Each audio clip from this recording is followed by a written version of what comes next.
UFC, Jorge Masvidal is not going to be fighting against Usman, and I'm going to tell you why. That's a very bad mistake. That's a very bad decision on Masvidal's part. Masvidal wants more money. Actually, who doesn't want more money? Who doesn't want more money? Money is part of the game in the UFC. And this is what UFC fighters are having a hard time understanding. UFC fighters like Jorge Masvidal, they're trying to get as much money as boxers like Mayweather, Mike Tyson. They're trying to get boxers' money, right? When Conor McGregor moved over and fought Mayweather in boxing, he got a ton of money. Now that's what UFC fighters want. They want to get that type of money that boxers get. And this is why they won't be able to get it.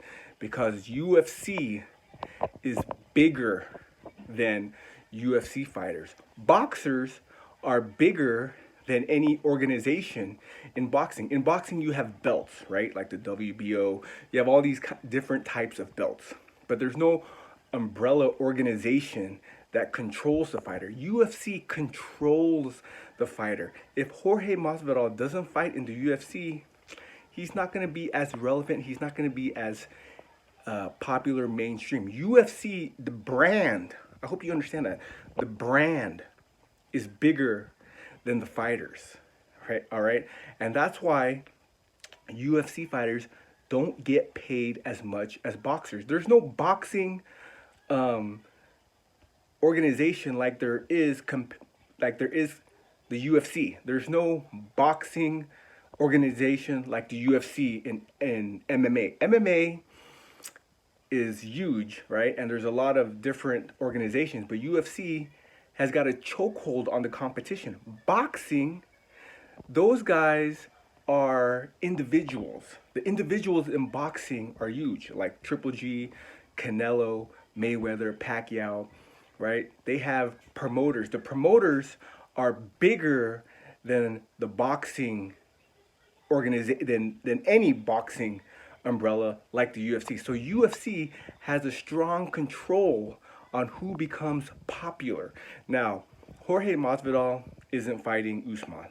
Whoever fights, I forgot the guy's name, but whoever fights Usman, if that guy wins, that guy becomes a household name because UFC, the brand, is bigger than the fighters. I hope you understand that. UFC, the brand, is bigger than the fighters. So Masvidal is doing himself a great disservice by not fighting Usman, right? Jorge Masvidal, he should absolutely fight Usman no matter what kind of peanuts they're giving him. Because if he wins, he catapults his name even to a higher ground, okay? He needs more star power, and he doesn't have the UFC belt. He's not a champ yet. So he's asking for champion money without the belt. Now let's take Conor McGregor. When Conor McGregor switched over and he crossed over to fight Mayweather in boxing, he didn't have to deal with the UFC. He was his own man. So he was able to generate that boxing money because he's not under any umbrella. Okay, now yeah, Dana White, he came along for the tour with Conor McGregor, but Conor McGregor got a payday because he was not in the UFC's full control umbrella. The umbrella, when I say umbrella, I mean the business of the entire UFC controls the fighters. So Jorge Masvidal not fighting against Usman, it's a big problem for Jorge Masvidal's reputation, his image. He's going to slowly fade away if he leaves the UFC. This was his big opportunity, his big chance to become to become a UFC champion, okay? He would have been known like heavyweights. He would have been like a Mike Tyson, Anthony Joshua. He would have been a titan if he could beat Usman. But now we won't know because he's not going to fight. So I'm kind of upset and bummed out that Jorge Masvidal is withdrawing out of the UFC and not fighting Usman. It's not good. Hopefully, maybe something changes, but that's why the UFC fighters will not get the kind of payday that boxers are getting.